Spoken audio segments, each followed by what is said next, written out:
वालेकुम, a very good morning. Morning spot के साथ मैं हूं अफशीन कुरैशी और मैं हूं आपका मेज़बान बिलाल खान। और उम्मीद करता हूं कि वीकेंड बड़ा अच्छा गुजरा होगा, क्योंकि जो वीकेंड होता है उसके अंदर हमारा तो काम ये होता है कि हमने अगले पूरे हफ्ते के लिए फाइंड आउट करना होता है कि फाइंडिंग्स हमारी होती हैं, कौन कौन से टॉपिक्स हैं, फिर सॉर्ट आउट करना पड़ता है, क्योंकि आपके जो सोशल मीडिया के ऊपर फीडबैक आ रहे होते हैं, इस पर बात करें, उस पर बात करें। तो आज हम बड़े अच्छे टॉपिक पर बात करेंगे और खेलों से और स्पोर्ट्स से हमारा थोड़ा सा एक लगाव है। बच्चे कुछ मेडल जीत कर आए, वो बच्चे कौन है, क्या है, आपको नेक्स्ट सेगमेंट में पता चलेगा। लेकिन इस सेगमेंट के अंदर हम पूरे मुल्क के अंदर जो सूरत हाल है उस पर बात करेंगे। और बारिश का भी एक अलर्ट जारी हुआ है 27 तारीख को। बिल्कुल। अच्छा बिलाल, मैंने देखा है कि क्रिकेट को जितना बूम और जितना उरूज हासिल है ना, उस तरह दीगर और स्पोर्ट्स के खेलों में एथलेटिक्स को इतना ज़्यादा नहीं देखा जाता। जब तक कि हमारे जो एक हीरो हैं वो सामने नहीं आए, अरशद नदीम, उन्होंने जेवलिन थ्रो का मुकाबला किया तो लोगों में, बहुत सारे लोगों में अवेयरनेस आई। अच्छा, जेवलिन थ्रो भी कोई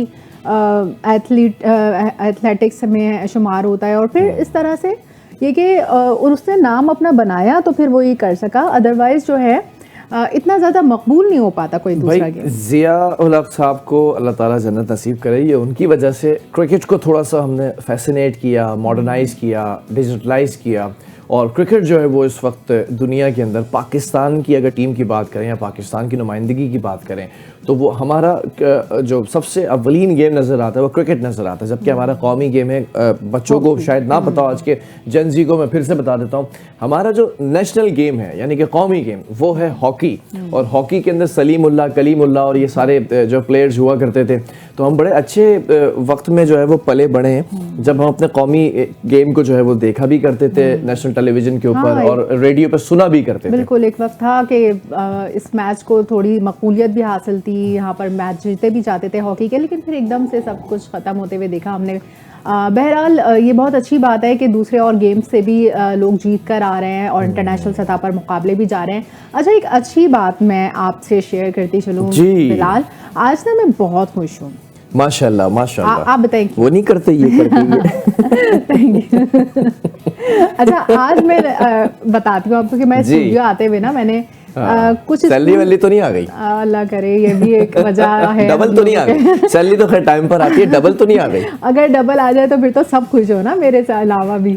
लेकिन बहरहाल स्टूडियो आते हुए ना मैंने चंद स्कूल के बच्चों को देखा जो कि एक ज़ईफ मजदूर की मदद कर रहे थे। अरे जबरदस्त। तो उस बुजुर्ग के हाथ से कुछ सामान गिर गया था, तो बच्चों ने ना फौरन भागकर वो सामान उठा लिया और फिर एहतराम से उन्हें पानी भी पिलाया।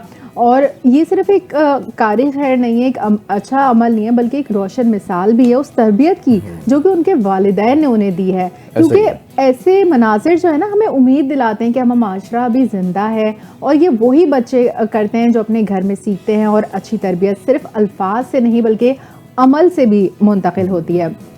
तो ऐसा देखकर यकीन होता है कि हमारी नस्ल में अभी इंसानियत मौजूद है।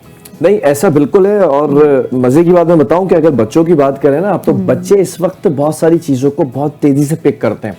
बच्चा आपका रिफ्लेक्शन होता है, खुद को आईने में देखकर जो है वो बच्चा ये समझने के पेरेंट्स खड़े होते हैं तो बच्चे के लिए वो आईना होता है। जैसा पेरेंट्स करेंगे वैसे ही बच्चा बिहेव करेगा। छोटा सा बच्चा मेरा जो है वो भांजा है और उसका नाम इज़हान है। अब उसकी वालदा ने यानी कि मेरी बहन ने कह दिया कि भाई ये जो है ना लगेजेस भारी हैं, तो मैं जो है लगेज उठा के घर से गाड़ी तक लेकर आना था, मैं उठा कर ले आया। अब गाड़ी के अंदर रखने का जब वक्त आया तो मैंने गार्ड से, जो गली के अंदर गार्ड होता है, उससे मैंने कहा यार मेरी जरा सी मदद करो, वहां से उठा के गाड़ी की डिग्गी में मैंने रखना है ये लगेज। तो जब वो गार्ड उठाने लगा तो जो मेरा भांजा है वो उस गार्ड को भी कहने लगा कि गार्ड अंकल ये जो है वो बहुत हैवी है ये लगेज, और इस लगेज को आप आराम से उठाइएगा। तो मुझे एहसास हुआ कि शायद उस बच्चे के अंदर बहुत एहसास है, बहुत सेंसिटिव है, जो माँ बाप ने समझाया है वही कुछ जो है वो कर रहा है। तो ऐसा होता है बिल्कुल। जो हमारे माशरे में ना मोहब्बत और हमदर्दी की रोशनी बुझने नहीं देती है, ये छोटी छोटी खुशियाँ और यही छोटे छोटे नेक काम भी हमारे माशरे को बेहतर और हंसता हुआ बना देते हैं। क्योंकि हमारे माशरे में जब तक ये नेकी और कार खैर नहीं हो जाता ना अच्छी तरीके से, तब तक कि जो है ना यहाँ पर भलाई आम नहीं होगी। और आपको पता है, एक माशरे में जब तक कि भलाई आम नहीं होगी और लोग एक दूसरे के लिए एहसास हमदर्दी नहीं रखेंगे, तो उस वक्त तक कि जो है ना कभी भी हमारा माशरा मिलकर आगे नहीं बढ़ सकता। बिल्कुल ऐसा ही है। और ये चीज़ें मैं हमेशा से जो है वो कहता हूँ कि तरबियत सिर्फ किताबों और निसाब तक महदूद नहीं होती, बल्कि वो घर की छत तले शुरू होती है। बच्चे वही करते हैं जो हम उन्हें दिखाते हैं। लिहाजा एक बेहतरीन माशरे के लिए ज़रूरी है कि हम अपने बच्चों की तरबियत में मोहब्बत, इज्जत और इंसानियत की जो कदर है उन तमाम चीज़ों को सबसे ऊपर रखें। क्योंकि बिलाल, आखिर को ना at the end of a day अच्छा इखलाक और बेहतरीन जो तरबियत है ना, वही सरमाया है, वही काम आती है और आने वाली नस्लों को ये रोशन रास्ते दिखाती है। जो हमारे बच्चे हैं वो हमसे सीखते हैं, जो हम हैं हम अपने बुजुर्गों से सीखते हैं और इसी तरह माशरा तश्कील पाता है। बिल्कुल ऐसा ही है। और बच्चों की जो तरबियत होती है वो भी बड़ी एक इंटरेस्टिंग सी कहानी है। अभी जो है वो हमने भी एक बचपन गुजारा है, हमारे माँ बाप ने भी बड़ा टाइम सर्व किया हमारे ऊपर। तो अगर ऐसी कोई चटपटी सी छोटी मोटी यादें हैं ना आप लोगों की, जो इस वक्त मिलेनियल्स हैं या फिर जो 30s के अंदर हैं या जो 40s के अंदर हैं, तो आप एक काम करें, अपने हमारे सोशल मीडिया के ऊपर अपनी छोटी छोटी पुरानी यादें जो है वो आप ताज़ा कर सकते हैं और हमें भेज सकते हैं। हम ऑब्वियसली उसको एक सेगमेंट के अंदर शेयर जरूर करेंगे। टॉप स्टोरीज का भी आगाज कर लेते हैं, बहुत सारी स्टोरीज हैं भैया आज। अच्छा, सबसे पहले हम आपको बताएंगे टॉप स्टोरी अफगानिस्तान से, जहां अपर दीर की जानिब फितना उल खारिज के दहशतगर्दों की दरअंदाजी की कोशिश को पुलिस और सिक्योरिटी फोर्सेस ने कामयाब ऑपरेशन के दौरान नाकाम बना दिया। आपने देखा बिलाल कि कौन कौन से ममालिक, जो हमारे जो नेबरिंग कंट्रीज़ है ना, उनके थ्रू वो उनकी जो सरहदों को इस्तेमाल करते हुए जो फितना अल खारिज हैं या फितना अल हिंद है, वो हमारे मुल्क में दरअंदाजी की कोशिश कर रहे हैं और इस तरह से हमें जो है ना दहशतगर्दी का निशाना बनाना चाहते हैं। कोई 5 दहशतगर्द हलाक हुए उनमें, जबकि 1 शहरी शहीद हुआ है और 8 पुलिस एहलकार मामूली जख्मी हुए हैं। और पुलिस हुकाम के मुताबिक फायरिंग के दौरान जख्मी होने वाले पुलिस एहलकारों को फौरी तौर पर अस्पताल मुंतकिल कर दिया, जहां उनकी हालत खतरे से बाहर बताई जा रही है। बिल्कुल, जबकि इस ऑपरेशन के अंदर पुलिस और सिक्योरिटी फोर्सेस की बरवक्त कार्रवाई को सराहा गया है और पुलिस के आला अफसरान और जवानों के हौसले भी बुलंद हैं। और आईजी पेशावर की अगर बात कर लें तो जुल्फ़िकार हमीद ने ये कहा है कि पुलिस के आला अफसरान और जवानों के हौसले बुलंद हैं और वतन की हिफाजत के लिए हर दम तैयार भी हैं। जबकि उन्होंने इस ऑपरेशन की कामयाबी पर फोर्सेस की ज़बरदस्त तारीफ भी की है। बिल्कुल तारीफ बनती है, क्योंकि शहीद शहरी यार मोहम्मद जो हैं उनकी नमाज जनाजा पुलिस हेडक्वार्टर दीरबाला में सरकारी एजाज़ के साथ अदा की है और पुलिस के चाको चौबंद दस्ते ने शहीद को सलामी भी दी और बैयत पर फूल चढ़ाए। इस मौके पर उनके दर्जात की बुलंदी के लिए खुसूसी दुआ भी की गई है और DPO सैयद मोहम्मद बिलाल ने शहीद यार मोहम्मद को कौम का सच्चा हीरो करार देते हुए कहा है कि यार मोहम्मद ने अपना आज कौम की कल पर कुर्बान किया है और उनकी कुर्बानी हमेशा याद रखी जाएगी। तो देखिए, हमारे यहाँ तो जो शहादत है ना वो तमगा है।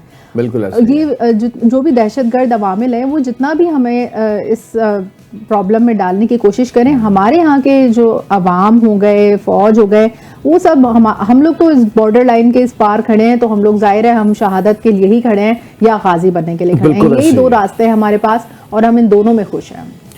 Let's talk about Indus water treaty. Bharat ने पाकिस्तान से जो सिंतास माहिदे के तहत सैलाब के मामले पर राब्ता करके मुमकिन बड़े सैलाब से आगाह कर दिया है। सरकारी जराये के मुताबिक भारत ने दरियाए तूवी में जो है वो जम्मू के मुकाम पर मुमकिन बड़े सैलाब से पाकिस्तान को आगाह किया है, जबकि सरकारी जराये ये कहते हैं कि सैलाब की मुमकिन सूरत हाल से जो भारतीय हाई कमीशन है इस्लामाबाद ने पाकिस्तान को भी आगाह किया है। स्ट्रेंज आगाह कर दिया, क्वाइट स्ट्रेंज कि भारत ने पाकिस्तान को जो है ना मुमकिन सैलाबी खतरे से आगाह किया है, क्योंकि अक्सर ऐसा ही होता है। क्योंकि देखा होगा उसने भी कि पाकिस्तान का कितना नुकसान हुआ है और हमेशा ही हर साल इसी तरह होता है, हमेशा भारत की तरफ से पानी छोड़ दिया जाता है। लेकिन इस दफ़ा वो जो पानी छोड़ा था उन्होंने वो बता के छोड़ा है और वो ये बताना चाह रहे होंगे।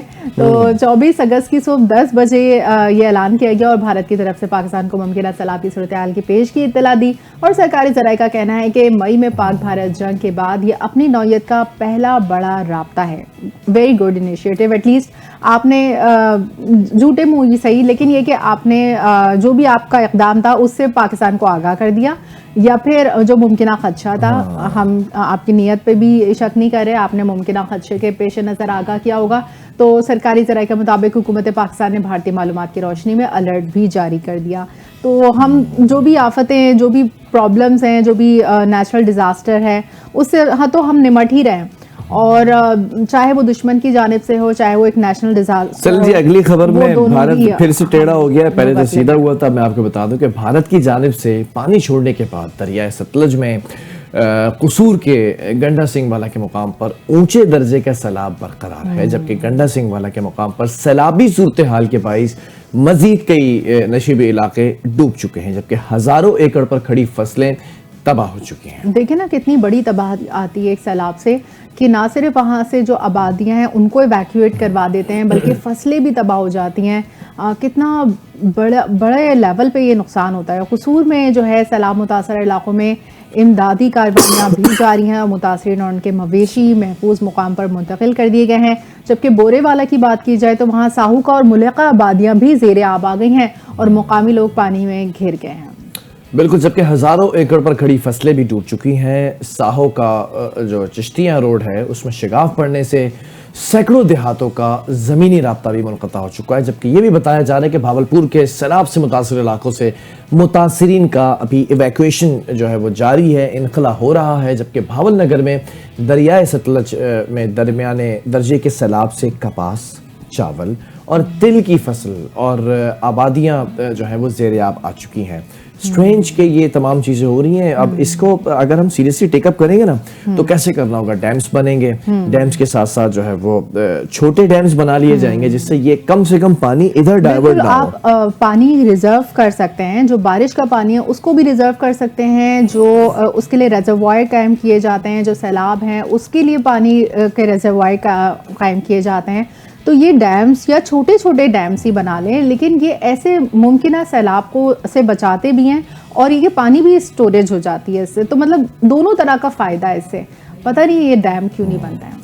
बहरहाल ये डैम, छोटे बड़े डैम तो बहुत ज़रूरी है, लेकिन ख़ास तौर पे अगर मैं भारत की बात करूँ ना तो कभी कभार ये भी छेड़छाड़ करता है, ये भी मस्तियाँ करता है। कभी ज़्यादा पानी छोड़ देता है, इनको पता होता है ये दिन है, इस वक्त पीछे से फ्लो ज़्यादा आ रहा है, तो अपने एरिया के अंदर उन चीज़ों को बचाने के लिए ये पानी का बहाव इस तरफ छोड़ देते हैं ताकि सारा सैलाब जो है वो फ्लो सारा इस तरफ आ जाए। तो ये भी एक बड़ी चीज़ है। जबकि पंजाब की अगर मैं बात करूँ स्पेसिफिकली और प्रिसाइजली, पंजाब के अंदर मॉनसून का 8वां स्पेल जारी है। वहाँ पर हमारे यहाँ अभी एक स्पेल में ही सब कुछ दरम भरम हो गया था। माशाल्लाह पंजाब की बात की जाए तो पंजाब में भी काफ़ी बारिश का जोर था और ये अब वहाँ पर 8वां स्पेल की बात की जा रही है। आइंदा 24 घंटों में मजीद तूफानी बारिशें भी मुतवक्के हैं और PTMA के मुताबिक गुज़िश्ता 24 घंटों में गुजरात में 126, गुजरावाला में 75 मिलीमीटर बारिश रिकॉर्ड की गई। और हमारे यहाँ क्या कहा जाता है कि 40 मिलीमीटर भी बारिश हम लोग अफोर्ड नहीं कर सकते, बर्दाश्त नहीं कर सकते। बिल्कुल हमारा यह हाल है कि हम 40 मीटर भी बारिश अफोर्ड नहीं कर सकते। हमारे सिंध हुकूमत ने ऐलान किया है, तो ये सोच लें कि हम लोग किस मुकाम पे खड़े हैं। जबकि गुजरात में 126, गुजरावाला में 75 मिलीमीटर बारिश रिकॉर्ड हुई है। सियालकोट, मरी, जहलुम, रावलपिंडी, भक्कर समेत कई शहरों में मूसलाधार बारिश हुई और बालाई पंजाब में 27 अगस्त तक बारिशों का सिलसिला जारी रहेगा। बिल्कुल ऐसा ही है। थोड़ा सा कुछ आलमी खबरों की तरफ नजर डालते हैं। चीनी वजीर खारजा वांग ई की जो है फील्ड मार्शल आसिम मुनीर से अहम मुलाकात हुई है और उस पर चीन की वजारत खारजा का बयान भी आ चुका है। वांग ई का कहना था कि पाकिस्तानी फौज कौमी इस्तेहकाम का सुतून और पाक चीन दोस्ती और ताउन की मजबूत मुहाफिज है। बिल्कुल, पाकिस्तानी फौज ने हमेशा दोनों ममालिक की क़यादत के दरमियान तय पाने वाले अहम इत्तफ़ाक़ राय पर अमल दरामद की भरपूर हिमायत की है और चीन ने हमेशा अपनी पड़ोसी सिफारतकारी में पाकिस्तान को अव्वलीन तरजीह दी है और वक्त के कड़े इम्तहान के बावजूद पाक चीन ताल्लुकात मजीद मजबूत हुए हैं और दोनों ममालिक एक मजबूत रवायती दोस्ती कायम कर चुके हैं। बिल्कुल, जबकि चीनी वजीर खारजा ने मजीद कहा है कि चीन पाकिस्तान की इलाकाई सालमियत और कौमी सलामती के तहफ़्फ़ुज़ में भरपूर ताउन जारी रखेगा। अच्छा, चीन के साथ हमारा एक देरीना दोस्ताना ताल्लुक़ है और उस ताल्लुक़ की बिना पर हम बहुत सारी चीज़ों के अंदर समझे महफूज फील करते हैं। खास तौर पर चीन आलमी उमूर में पाकिस्तान के बड़े किरदार का खैर मकदम करता है। जबकि फील्ड मार्शल सैयद आसिम मुनीर ने यह भी कहा कि चीन पाकिस्तान का आहनी दोस्त है। दोनों ममालिक हमेशा एक दूसरे के दुख सुख में हमेशा शरीक होते हैं। बिल्कुल, ये जो आयरन ब्रदर कहते हैं ना चीन को, वो सही कहते हैं क्योंकि वाकई चीन हमेशा साबित करता है हर मैदान में, हर मुश्किल में पाकिस्तान के साथ खड़ा होता है और जो है पाकिस्तान को अपनी हर तरह की इमदाद फराहम करता है, चाहे वो टेक्नोलॉजिकल हो, चाहे वो वॉरफेयर के लिए हो या चाहे वो तिजारत के मुआहदे हों। तो पाक चीन दोस्ती हमेशा जिंदाबाद और आगे भी हमेशा जिंदाबाद रहला करे और पाक चीन स्ट्रेटेजिक शराकतदारी चट्टान की तरह मजबूत है और चीन के साथ दोस्ताना ताल्लुकात कायम रखना पाकिस्तानी कौम का मुतफ़िक़ा मौक़िफ़ है। फील्ड मार्शल ने पाकिस्तान की मौशी और समाजी तरक्की में कीमती ताउन पर चीन की क़यादत से इज़हार तशक्कुर किया। बिल्कुल, कुछ बात कर लेते हैं। डिप्टी वज़ीर आज़म यानी कि नायब वज़ीर आज़म इसहाक़ डार ने बांग्लादेश नोबेल इनाम याफ्ता शख्सियत मोहम्मद यूनुस से अहम मुलाकात की है, जिसमें तिजारत, सरमायाकारी और बाहमी ताउन के फ़रोग़ पर तफसीली तौर पर जो है वो बातचीत हुई है और इजहार राय जो है वो तबादला भी हुई है। ठीक है, और दोनों रहनुमाओं ने इलाक़ाई तरक्की, गुर्बत के खात्मे और इक़्तिसादी खुशहाली के लिए मुश्तरका इक़दामात की ज़रूरत पर जोर दिया है। इसहाक़ डार और मोहम्मद यूनुस ने पाकिस्तान बांग्लादेश के दरमियान बराह रास्त परवाज़ों की बहाली और कारोबारी रवाबित को फ़रोग़ देने पर भी इत्तेफ़ाक़ किया है और मुलाकात के दौरान तिजारती मुआहदे को जारी रखने और इनमें वुसअत देने पर भी रजामंदी जाहिर की गई है। और इसहाक़ डार बांग्लादेश नेशनलिस्ट पार्टी की सीनियर रहनुमा और साबिक़ वज़ीर आज़म बेगम खालिदा ज़िया से भी उनकी मुलाकात हुई और मुलाकात में दो तरफ़ा ताल्लुकात, सियासी और इक़्तिसादी ताउन और अवामी रवाबित और खित्ते की बदलती हुई सूरत हाल पर तफसीली तबादला ख्याल किया। जी, हम जरा से बात करेंगे KPK के अंदर और जो इस वक्त मुल्क में सैलाबी जो सूरत हाल है। हमारे साथ इस वक्त तर्जुमान मरकजी मुस्लिम लीग ताबिश क़य्यूम साहब मौजूद है। ताबिश साहब अस्सलाम वालेकुम, गुड मॉर्निंग। अस्सलाम वालेकुम। ताबिश साहब, आपको हमारी आवाज़ आ रही है? ये बताइएगा ज़रा कि इस वक्त जो इमदादी कार्रवाइयाँ हो रही हैं कौन कौन से इलाकों के अंदर कर रहे हैं और कहाँ कहाँ लोग इस वक्त फंसे में, जब आपने फिजिकली जाकर देखा? जी, बहुत शुक्रिया, आपने मुझे मौका दिया। मेरा ख्याल है कि सबसे पहली तो चीज़ जो मैं समझता हूँ कि बतानी चाहिए हमारी कौम को कि ये एक ऑन गोइंग कैलेमिटी है जो इस वक्त आज भी यहाँ पे, जहाँ पे मैं इस वक्त गिलगित में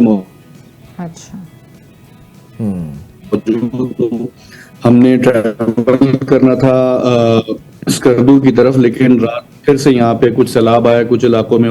तो पूरे रीजन के अंदर जो सूरत हाल है वो काफी दिनों से हम देख रहे हैं और उसमें डिफरेंट काइंड ऑफ सिचुएशन है दोनों तीनों जगहों पे। खास तौर पे अगर बुनेर की बात करें तो वहां पे जिस किस्म का वो क्लाउड बर्स्ट हुआ और जिस तरह से वो नाले पत्थरों के साथ बड़े बड़े चले हैं तो उन्होंने अपने रास्ते में सारी चीजें तबाह बर्बाद कर दी। लेकिन दूसरी तरफ जो मिंगोरा के अंदर सूरत हाल थी तो वहां पे हमने देखा कि बड़ा ही कंजेस्टेड सा वो इलाका है, बड़ी कंसंट्रेटेड किस्म की पॉपुलेशन है वहाँ पे, जिसकी वजह से जब वहाँ पे दो नाले आपस में मिले हैं तो आसपास के उसके रास्ते में जितने भी मकान थे वो बिल्कुल स्लम्स टाइप का एरिया, और तकरीबन 15,000 के करीब जो हमारी असेसमेंट है वहाँ के लोगों से हमने पूछा है तो 15,000 के करीब मकानात मुतासिर हैं जहाँ पे लोग नहीं रह सकते, यानी वो रहने के काबिल नहीं रहे। तो उधर तकरीबन आप समझ लें 10-10, 12-12 फीट पानी आया है कोई 4 किलोमीटर के रेडियस में, और एक लंबी, यानी समझ लें कि आधा मिंगोरा, अगर मैं कहूँ तो झूठ नहीं होगा, गलत बयानी नहीं होगी, तो 15,000 के करीब यहाँ पे लाख के करीब आबादी है जो मुतासिर है। इसी तरह गिलगित बल्तिस्तान में हम पिछले 4 दिनों से यहाँ पे ट्रैवल कर रहे हैं। गिजर वैली के अंदर हमने जाके देखा, तलीदास जो गाँव था वो तकरीब बिल्कुल खत्म हो चुका है। वहां पे जिस तरह से वो रात बचे हैं लोग, वो भी एक मोर्चे से कम नहीं था। इसी तरह आगे जाके जो चटोरखंड का इलाका है वो आपका 600 फीट का वहां पे सस्पेंशन ब्रिज था जो मुतासिर हो चुका है। ठीक है। तो हमने कल वहां पे बोट में जाके लोगों को राशन पहुंचाया और वहां पे हम इंशाल्लाह एक फ्री बोट सर्विस भी शुरू कर रहे हैं। तो इस वक्त जो काम का आपने पूछा, मैं थोड़ा सा आपको बताता चलूं कि जो रिलीफ ऑपरेशंस हैं उसमें 2-3 तरह की चीजें हैं। एक तो सबसे पहले लोगों को पका पकाया खाना दिया जा रहा था, राशन उनको दिए जा रहे थे, लेकिन मिंगोरा के अंदर सबसे ज्यादा जरूरत थी कि वहां पे ह्यूमन रिसोर्स पहुंचे, वहां पे बेलचे पहुंचे, ट्रॉलीज पहुंचे, क्योंकि उन गलियों के अंदर कोई बड़ी मशीनरी नहीं जा सकती। तो वो फिजिकली लोग एंगेज होके ही वहां से वो सारा मलबा मिट्टी निकालनी जो टनों के हिसाब से वहां मौजूद है, and it could take months to be very fair. तो उसके साथ साथ वहाँ पे वबाई अमराज भी हैं, आबादी बहुत ज़्यादा है, गर्मी की शिद्दत है, और वहाँ पे जो गंदगी है जो पानी और मिट्टी के साथ आई है तो वहाँ पे बीमारियाँ बहुत ज़्यादा फैल रही हैं। और यहाँ पे अगर मैं बात करूँ तो मैं हैरान हूँ कि यहाँ की सिचुएशन GB की अब तक हमें सही नहीं यहाँ पे पहुँच पा रही, क्योंकि बड़ा रिमोट एरिया है। तो हमने जो कुछ खुद देखा है वो इतना खौफनाक है कि कल हम एक दाइन के गाँव है वहाँ पे गए तो 40 फीट के करीब मलबा जो है वो आप समझ लें आया, और उसके 40 फीट के नीचे वो मकानात हैं जो उन लोगों ने खाली करके वो रात भागे। तो तकरीबन कोई 1000 के करीब मकानात हैं जो यहाँ तबाह हो चुके हैं, लोगों के हर गांव गिजर वैली का जो है वो तबाह हो चुका है। अच्छा, तो ये सारे लोग जी अच्छा ताबिश साहब, ये बताइएगा कि आपने बताया कि वहाँ पर सस्पेंशन ब्रिज जो है वो तो टूट गए हैं, तो राब्ता पुल अगर वहाँ पर बहाल नहीं है तो किस तरह से आमदोरफ्त हो रही है और किस तरह से इमदाद पहुँचाई जा रही है?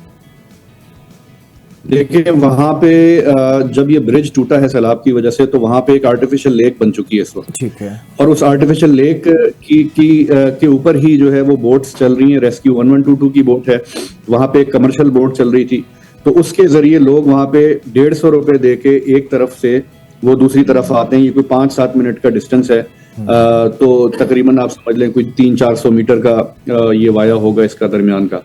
तो ये उसके थ्रू बेचारे आ रहे हैं जिनका कुछ नहीं बचा, मकान तबाह हो गए, तो उनके पास कोई सहूलत नहीं है। एक छोटी सी बोट है 1122 की जो वहां पे ऑपरेट कर रही है, उसी के जरिए, या फिर कमर्शियली एक बोट है जिसके जरिए वो लोग आ रहे हैं जा रहे हैं। और बच्चे, स्कूल, हर चीज उनकी खत्म हो चुकी है। वो उनके पास कुछ नहीं बचा, सिर्फ वो खाना लेने के लिए उनको बाहर आना पड़ता है। ठीक है। तो ये वहां की कंडीशन है इस वक्त।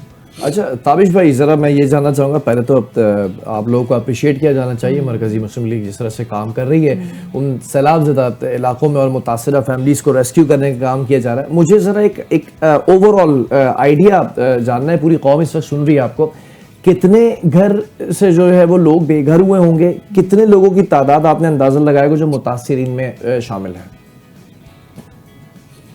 देखें, जो गवर्नमेंट के स्टैट्स हैं, मैं ये समझता हूँ कि शायद अभी असेसमेंट कोई कर ही नहीं सकता जितना बड़ा ये डैमेज, क्योंकि हम 3 दिन से यहाँ पे कोई इंटरनेट नहीं था, कोई यहाँ पे बिजली नहीं है, लोग टेंट्स के अंदर रह रहे हैं। एक चीज बड़ी जबरदस्त हमने यहाँ पे देखी कि लोग भागे नहीं हैं, उन्होंने एज अ कम्युनिटी वो इस चीज को, चैलेंज को ले रहे हैं। बड़े रेजिलियंट लोग हैं यहाँ के जीबी के, कि वो मिलजुल के इसका मुकाबला कर रहे हैं, खुले आसमान के नीचे बैठे हुए हैं।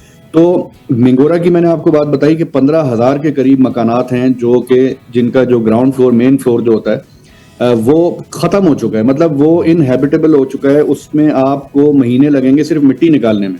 ठीक है। तो वहां पे लोग छतों पे चढ़ के उन्होंने अपनी जानें बचाई हैं। तो इसी तरह बुनेर से आप शुरू कर दें, शांगला में आप चले जाएं, इसी तरह आप सवाबी को देख लें, तो आप मिंगोरा में आ जाएं, जीबी में आ जाएं, तो ये तो अभी इसका तखमीना ही नहीं लगाया जा सकता कि कितनी बड़ी कैलेमिटी है। हमने जब ये काम शुरू किया है तो अब तक कोई 10,000 से ज्यादा फैमिलीज को हम राशन दे चुके हैं, और अभी भी रास्ते सर्वे करके एक्सप्लोर कर रहे हैं कि कहाँ कहाँ नुकसान हुआ है। हर थोड़े दिन बाद, 2 दिन बाद पता चलता है कि ये एक ऐसा इलाका है जहाँ पे कोई पहुंचा ही नहीं।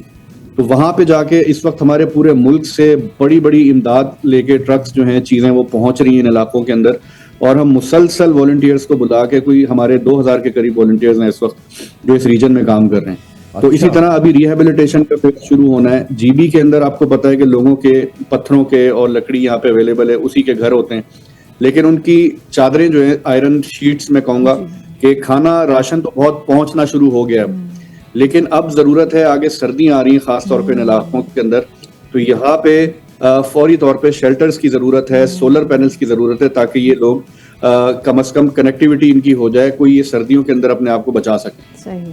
अच्छा ताबिश साहब, सुनने में आया था कि हुकूमत ने खैबर पख्तूनख्वा को 2 हेलीकॉप्टर्स भी प्रोवाइड किए हैं इस क्लैमिटी से निपटने के लिए, तो क्या वो भी उनका यूटिलाइजेशन देखने में आया?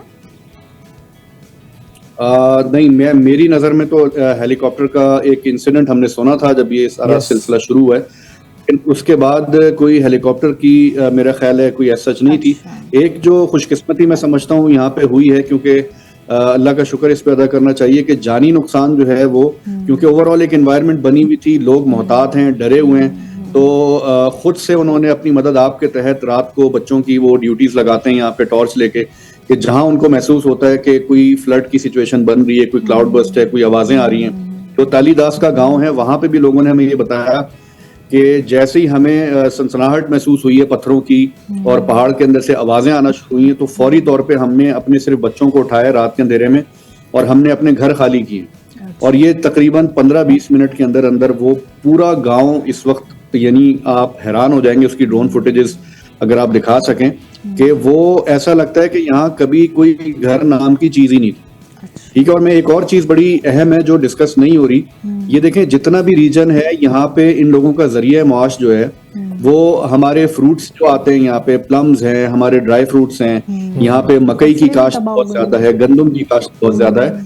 आप यकीन करें कि हजारों एकड़ जो है फसलें, खड़ी फसलें तबाह हो चुकी हैं लोगों की। ठीक है। कुछ नहीं, चेरी यहाँ से आती थी, यहाँ से इन बेचारों का ये छोटा सा दरिया बहुत रिमोट एरियाज में होता है, तो वो सारा खत्म, पूरी रिजर्व वैली अच्छा, खत्म हो ताबिश चुकी भाई, है। जरा एक सवाल है। आप लोग तो बहुत बड़े पैमाने पे कर रहे हैं, मरकजी मुस्लिम लीग एक बड़ी जमात है, मुनज़्ज़म उसका पूरा नेटवर्क है पूरे मुल्क के अंदर, और अरसे दराज से जो है वो चीज़ें चलती आ रही हैं। It's good to see you like working like this.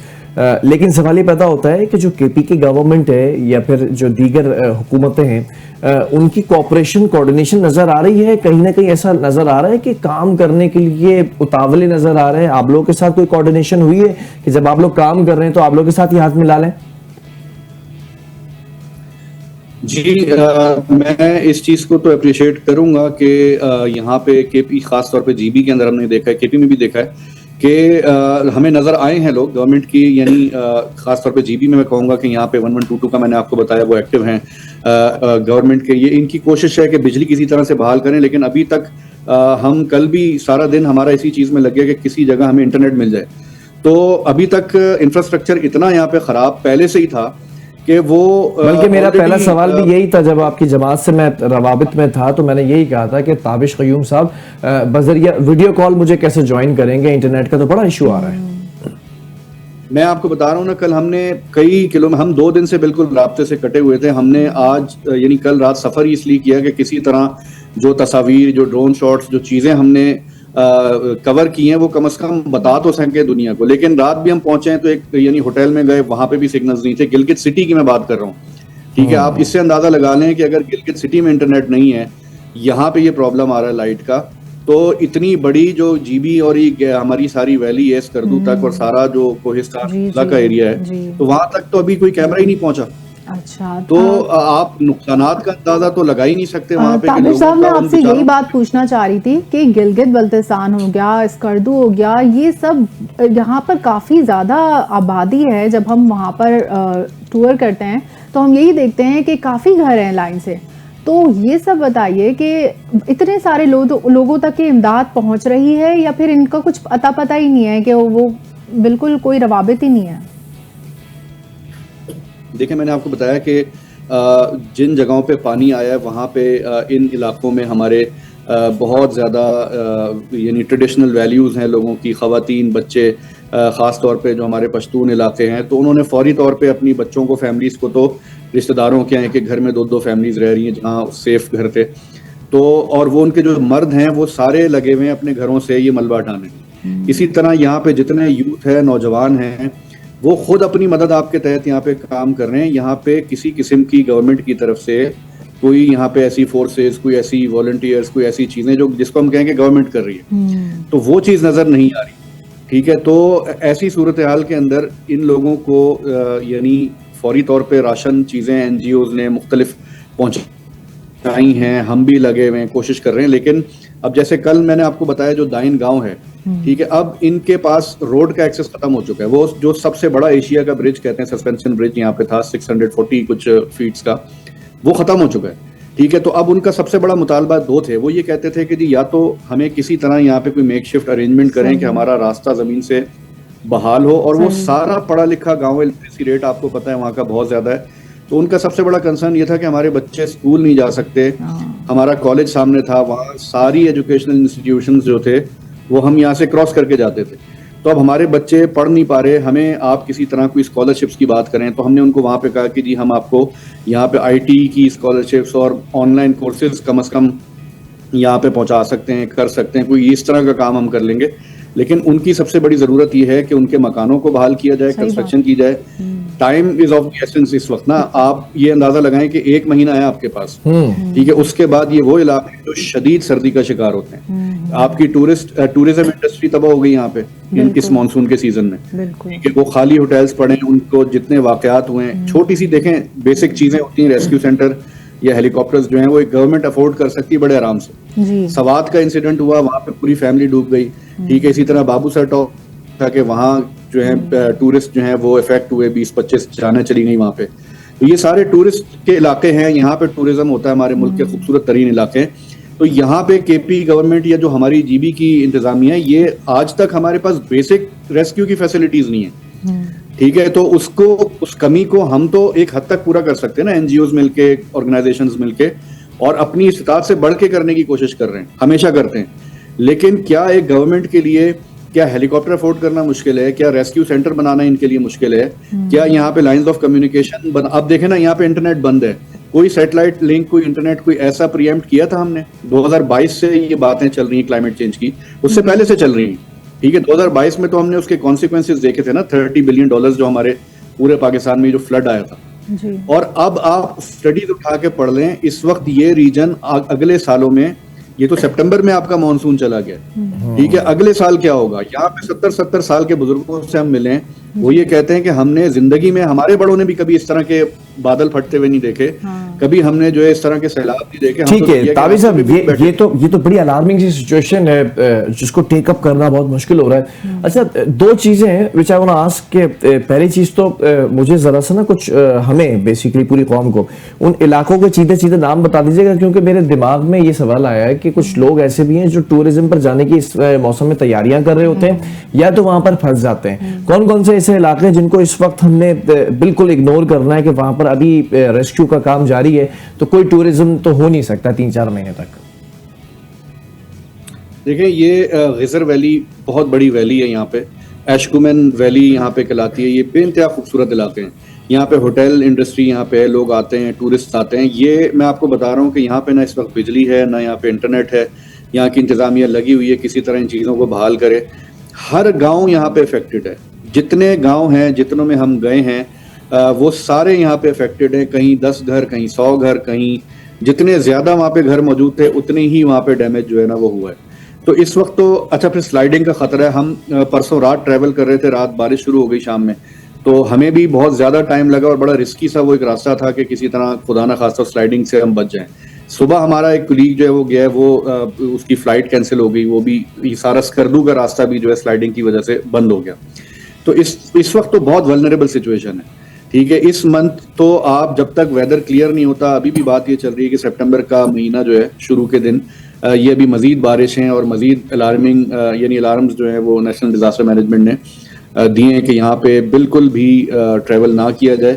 तो मैं तो बात कर रहा हूँ कि इसके फ्यूचर के अंदर कॉन्सिक्वेंसेस इस पूरे रीजन पे क्या पड़े, जो सारा डिपेंडेंट ही टूरिज्म पे। ठीक है ना हमने कोई अर्ली वार्निंग सिस्टम लगाया, उसके पैसे लोग कहते हैं यहाँ पे 3 साल से आ रहे हैं लेकिन नजर कुछ नहीं आ रहा। ठीक है, हम अभी तक डिपेंड करते हैं कि एक चरवाहा जो है वो हमें कॉल करके बचा लेगा रात को, लेकिन गवर्नमेंट की तरफ से जो है कोई ऐसा सिस्टम लगा हुआ नहीं है, जबकि उसका बजट इशू होता है। तो इस पर तहकीक होनी चाहिए कि ये पैसे किधर जा रहे हैं।